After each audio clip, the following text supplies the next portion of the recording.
Hi friends, তোমাদের সামনে আমি দেখাচ্ছি যে কি কিনেছি। আমি শপিং করতে গেছিলাম সকালবেলায়, কি কিনেছি। আর একটু একটু করে টাকা জমিয়ে জমিয়ে জমিয়ে সব জিনিস কিনেছি। দেখো, এই একটা আশা থাকে মানুষের, ঘড়ি কেনা, সবকিছু কেনা। সেই ঘড়িটা আমি কিনেছি। দেখো, এই দেখো, টাইটানিক ঘড়ি। খুব ভালো লাগে, অরিজিনাল কোম্পানি টাইটানিক। এটা যদি ভালো লেগে থাকে তো লাইক কমেন্ট শেয়ার সাবস্ক্রাইব করে দেবেন। আমি রোজ একটু একটু করে রেখে রেখে 1 বছর ধরে টাকা জমিয়ে, 1 বছর বলছি কেন, ব্যাংক ভুল বললাম, সরি। আমি কিছুদিন ধরে টাকা জমিয়ে জমিয়ে এই ঘড়িটা কিনেছি।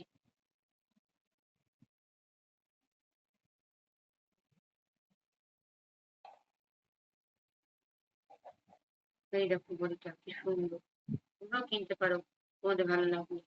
আমি অফলাইনে কিনেছি এটা। এই দেখো, অফলাইনে কিনেছিলাম। ভালো লাগলে লাইক কমেন্ট শেয়ার সাবস্ক্রাইব করবে। আপনি হাত জোর করে বলছি, লাইক কমেন্ট শেয়ার সাবস্ক্রাইব করবেন। Tata bye bye. আজকের মতন ছোট্ট মিনি ব্লগ তোমাদের সামনে এনে আমার খুব ভালো লাগলো।